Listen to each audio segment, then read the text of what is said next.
आप इसको छोड़ो आप, ठीक है ना। हर समय चुनाव के बिना तो देखो राजेंद्र सिंह, आप इस बात से इनकार मत करो, क्योंकि 11 महीने का समय, 11-12 में चुनाव खूब हुए हैं, ठीक है ना। ये कौन करेगा? वो तो केंद्र की सरकार करेगी, वहां तो आपकी सरकार है। वो एक प्रोसेस होता है सर। केंद्र से पहले वसुंधरा की सरकार थी, आप बीजेपी में थे, उस वक्त आपने क्यों नहीं उठाया? 4 साल थे, अब क्यों उठा रहे हो? लोग ये पूछेंगे, क्योंकि जब जैसे ही हम ये वीडियो अपलोड करेंगे तो लोग जरूर पूछेंगे।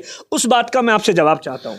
आपने इस मुद्दे पर कभी कैलाश चौधरी से बात नहीं की? वो तो आपके मंत्री है, सेंट्रल के अंदर। आपने अच्छा सवाल किया। मानिए किलोमीटर की रोड इन्होंने रोक दी, इको सेंसिटिव जोन है, डीएनपी का एरिया ही नहीं लगता है। कौन कहेगा? आप और हम कहेंगे, प्रधानमंत्री कहेगा। ये तो मुख्यमंत्री का अधिकार क्षेत्र है। लेकिन 11 महीने बाद में चुनाव चले जाएंगे, आप इस मुद्दे को छोड़ दोगे कि हाँ? मैं चुनाव, विधानसभा चुनाव इसी साल में है और उससे पहले नेता लगातार अपनी दावेदारी को लेकर तमाम तरीके की बातें कर रहे हैं। कल ही आपने देखा किस तरीके से सिर्फ विधानसभा के अंदर रविंद्र सिंह भाटी ने युवा दिवस के मौके पर अपनी ताकत आजमाइश की, और उसी के बाद में आज राजेंद्र सिंह भियाड़ है जो कि बीजेपी के नेता है और सिर्फ से 2023 के लिए अपनी दावेदारी पेश कर रहे हैं। लेकिन आज एक बड़े मुद्दे के साथ में मीडिया के सामने आए हैं। डीएनपी के बारे में ऐसा कहा जाता है कि वहां 1 लाख से ज़्यादा ऐसी आबादी है बाड़मेर और जैसलमेर की, जो कि आज भी पानी जैसी समस्याओं के लिए तरस रही है। सरकारें कुछ भी नहीं कर पाई है, और उसी मुद्दे पर बातचीत करेंगे और तमाम जितने भी राजनीतिक सवाल है, क्योंकि सबसे बड़ा सवाल है कि इस समय ही क्यों राजेंद्र सिंह भियाड़ ये सवाल उठा रहे हैं। क्या वो अपनी जमीनी जो स्थिति है उसे मजबूत करना चाहते हैं? अच्छा राजेंद्र सिंह जी, सबसे पहला मेरा आपसे यही सवाल है, डीएनपी कोई आज का मुद्दा नहीं है, इससे पहले भी लगातार इन सब चीज़ों पे बातचीत हुई है। जो टाइमिंग है आपका, उसको लेकर तो लोग सवाल पूछेंगे ना कि हाँ चुनाव है, इसीलिए राजेंद्र सिंह जी ये तमाम चीज़ों की बातें कर रही हैं। 1 लाख, इससे पहले आप कहाँ गए? लोगों को सवाल पूछने का अधिकार है, लोगों को पूछना ही चाहिए।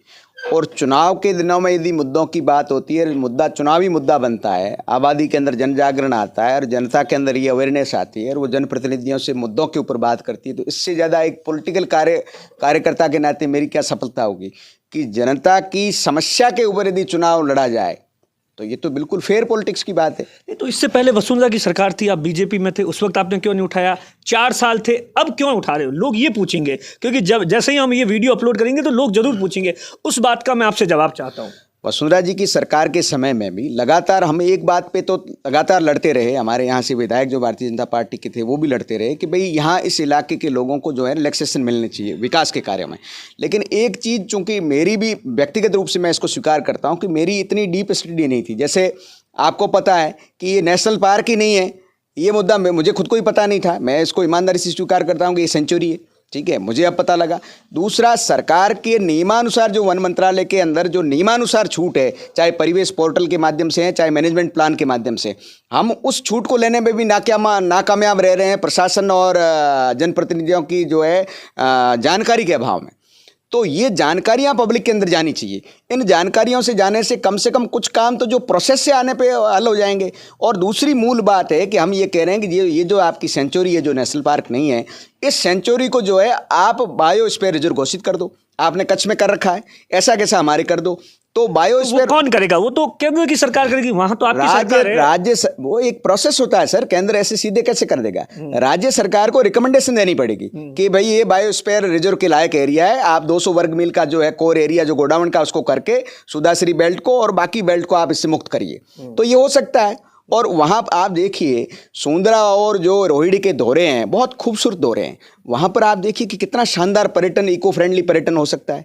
बाड़मेर जिले का पूरा जो आपका पर्यटक जो है गुजरात से सीधा जैसलमेर जाता है, उसको एक डेस्टिनेशन मिल जाएगी। आपकी जो सड़कें रुकी पड़ी है, आप देखो भारतमाला का, अब उसके अंदर जो है स्टेट गवर्नमेंट में स्टेट बोर्ड का चेयरमैन चीफ मिनिस्टर है। 35 किलोमीटर की रोड इन्होंने रोक दी, इको सेंसिटिव जोन है, डीएनपी का एरिया ही नहीं लगता है। कौन कहेगा? आप और हम कहेंगे, प्रधानमंत्री कहेगा। ये तो मुख्यमंत्री का अधिकार क्षेत्र है। लेकिन वहाँ के विधायक इन चीज़ों को लेकर, अमीन खान से भी हमारी बहुत सी बार बातचीत हुई, उन्होंने लगातार इस मुद्दे को लेकर जहाँ पर भी मौका मिला उठाया। लेकिन मैं आपसे एक चीज़ जानना चाहूँगा, लोगों का दर्द क्या है? वहाँ के लोगों का दो ऐसी कौन सी समस्याएं हैं? मुझे ऐसा लगता है, मैं एक बार आज से 1.5 साल पहले गया था, मुझे ऐसा लगा कि जो 75 साल पहले हालात थे वैसे के वैसे वहाँ के हालात हैं। आपने आखिरी पंक्ति में जो बात कही वही सही है। मनरेगा का एक्ट जो है उसमें है कि 100 दिन की मजदूरी प्रत्येक नागरिक को मिलनी चाहिए। मनरेगा का एक्ट भी इन गाँवों के 98 गाँवों की 1.25 लाख आबादी में ये यदि दिन की 100-200 रुपये की मजदूरी करना चाहे, बाकी सरकारी इस काम में तो छोड़िए आप, पानी नहीं, बिजली नहीं, आज जो है 5G का ज़माना आ गया दिनेश जी, मुझे आपको जान के होगा कि वहाँ जो सामान्य टेलीफोन भी काम नहीं करता है। क्या स्थिति है वहाँ की? मतलब आज 5G का ज़माना है, सामान्य जो मोबाइल का टेलीफोन है उसकी वहाँ कनेक्शन नहीं, कनेक्टिविटी नहीं है। 98 गाँवों के अंदर हालात ये है कि वहाँ पर जो पूरे एरिया जो बिना नेटवर्क, नहीं तो बिजली नहीं है वहाँ पर, बिजली नहीं है, आपका टावर नहीं लगा सकते, आप कनेक्टिविटी नहीं लगा सकते, बिजली है नहीं, सड़क है नहीं, ठीक है, पानी की स्कीम आप लागू कर नहीं सकते, हर जगह अड़चन है। तो आप देखिए कि मूलभूत सुविधाओं के अंदर भी, और ये जो महकमे हैं जितने भी, इनके जो नोडल अधिकारी, इनका कोई इंटरेस्ट नहीं है, मैनेजमेंट प्लान की मीटिंग में नहीं जाते हैं, ठीक है। ये किसकी कमी है? जनप्रतिनिधि इनको जो है कस के रखे ना कि भाई आप मैनेजमेंट प्लान में जाइए, परिवेश पोर्टल पे जाइए। लोग तो चलो अनअवेयर है, बेचारे पढ़े लिखे नहीं हैं, कोई रोजगार का साधन नहीं है। भारत का सबसे जो पिछड़ा इलाका जितने भी हैं उनके बराबर उन लोगों की इनकम ऑफ द सोर्स क्या है? कुछ भी नहीं है, पशुधन है। जो आप देखिए उस इलाके के अंदर पशुधन के ऊपर निर्भर है, और हर दूसरे तीसरे साल अकाल पड़ जाता है, तो फिर उस पशुधन को रखना भी एक तरह से समस्या हो जाती है। कोई रोजगारी का साधन नहीं, सरकारी नौकरियों में लोग नहीं, लिटरेसी वहाँ है नहीं, सरकारी सुविधा वहाँ कोई आप ले नहीं सकते।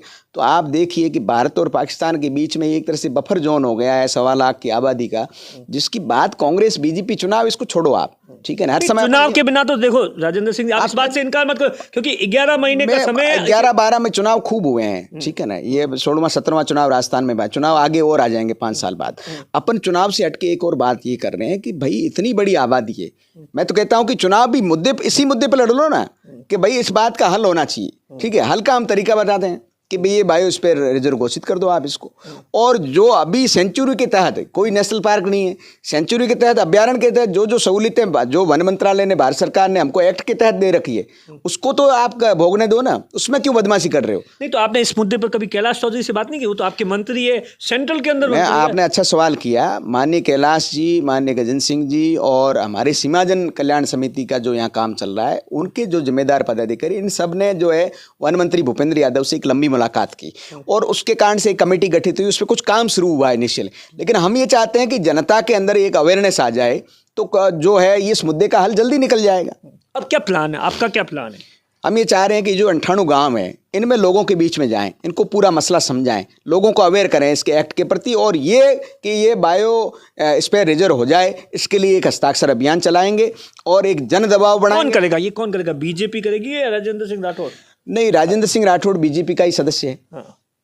तो बीजेपी और राजेंद्र सिंह अलग नहीं है, हम जो है एक दूसरे के लिए हैं। अच्छा एक चीज बताइए, क्या लग रहा है कमी कहाँ रह गई जिस कारण से लोगों को अभी भी भुगतना पड़ रहा है? कमी निश्चित तौर पर, सबसे बड़ी कमी तो प्रशासनिक लोगों की। आप देखिए जिले का कलेक्टर जो है, आप मुझे बताइए अंतिम बार कब इन गाँवों के अंदर गया? जिन गाँवों की ये हालात है, किसी भी तरह की सहूलियत नहीं, उस आदमी को कभी किसी कलेक्टर के मन में ये आया कि मेरे जिले में इतनी बड़ी आबादी है, उनको मैं कैसे रिलीफ दूँ? मैंने सुना था किसी टाइम में जो सेंट्रल की जो टीम आती थी वो जाती थी, उसके बाद मैंने भी इतना सुना नहीं इसके बारे में। नहीं, वो तो वहाँ जनसुनवाई वगैरह कुछ नहीं होती। आप फॉर्मेलिटी करके चले जाओ। जन सुनवाई की होना क्या? उनकी रोजमर्रा वो वही कहेंगे साहब डीएनपी के कारण हो नहीं रहा है, साहब दूर करो, वो कहें ठीक है प्रयास कर रहे हैं। ये रटा रटाया जवाब है। तो जो रास्ता निकल सकता है, हम रास्ता सीधा सिंपल है कि भाई एक्ट के अंदर जो सहूलियतें हैं उसके अंदर से आओ आप। मैं 60 कृषि कुओं के पेंडिंग है परिवेश पोर्टल के ऊपर, किसी महकमे की एक एप्लीकेशन पेंडिंग नहीं है कि हम यहाँ सड़क बनाना चाहते हैं, हम यहाँ बिजली लाना चाहते हैं, हम यहाँ पानी लाना चाहते हैं, और उन्होंने अप्लाई कर रखा हो महकमे के अंदर, अप्लाई तक नहीं करते हैं। तो इनकी रुचि ही नहीं है ना। आप मेरी बात को समझे कि नहीं समझे? तो ऐसा तो नहीं 11 महीने बाद में चुनाव चले जाएंगे, आप इस मुद्दे को छोड़ दोगे कि हाँ? मैं चुनाव, दिनेश जी बहुत जिम्मेदारी से एक बात कह रहा हूँ, ठीक है। आप मेरे पिछले 20 सालों से मुझे कवर करते आ रहे हो। मैंने जब भी बात की है, पब्लिक इश्यूज की बात की है, जनता की समस्याओं की बात की है, मेरे पास और कोई किसी भी तरह की जो है छुपी हुई पॉलिटिक्स नहीं है। जनता के मुद्दों पे चाहे चुनाव हो चाहे चुनाव ना हो, मेरा ये कोर मुद्दा है, और इस मुद्दे पे मैं सदैव लड़ता रहूँगा जब तक इस मुद्दे पे इस क्षेत्र के लोगों को रिलीफ नहीं मिल जाए, चाहे इसके लिए मुझे कितनी ही ताकत और कितनी ही दूर। पार्टी में बात की बीजेपी में आपने? बीजेपी के नेताओं से बातचीत हुई? निश्चित, बिल्कुल, मैंने सार्वजनिक रूप से बात की। आपको पता होना चाहिए कि अभी जब गडरा के अंदर बड़ा कार्यक्रम था तो केंद्रीय मंत्री 2 थे, कृषि मंत्री जी और जल शक्ति मंत्री जी। मैंने सार्वजनिक रूप से मुद्दा उठाया। अभी हमारी जनाक्रोश की जब रैली थी तब भी सार्वजनिक रूप से इस बात को उठाया, और व्यक्तिगत रूप से भी हम लोग जो है इन सब नेताओं के संपर्क में है कि हमारी सरकार के थ्रू जो हो सकता है, लेकिन स्टेट गवर्नमेंट प्रोसेस तो शुरू करे। जो प्राइमरी कंसर्न है भाई, जो सेंटर जो है वो तो उसकी नंबर बाद में आती है, जो डे टू डे की रिलीफ का काम है वो तो राज्य बोर्ड है, उसका चेयरमैन चीफ मिनिस्टर है। 90% काम तो राज्य बोर्ड के चेयरमैन के हाथ से ही हो जाता है। अच्छा, तो अब आने वाले दिनों में किस तरीके से इसे इम्प्लीमेंट करने के लिए प्लान बना रहे हैं आप?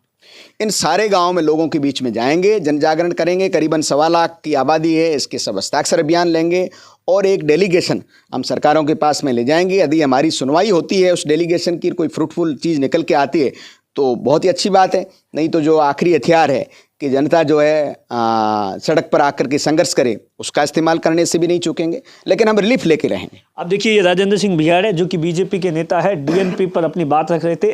लेकिन एक सवाल तो ये लोग पूछेंगे कि चुनाव का साल है इसीलिए तो नहीं कर रहे, लेकिन राजेंद्र सिंह बिहार का कहना है कि ये 1 लाख से ज़्यादा लोगों से जुड़ा मुद्दा है, जो कि आने वाले समय में जब तक इस पूरे मुद्दे को अंजाम तक नहीं पहुंचाया जाए, इसी तरीके से संघर्ष किया जाएगा। कैमरे के पीछे अशोक है, मैं आपका साथी दिनेश बोहरा।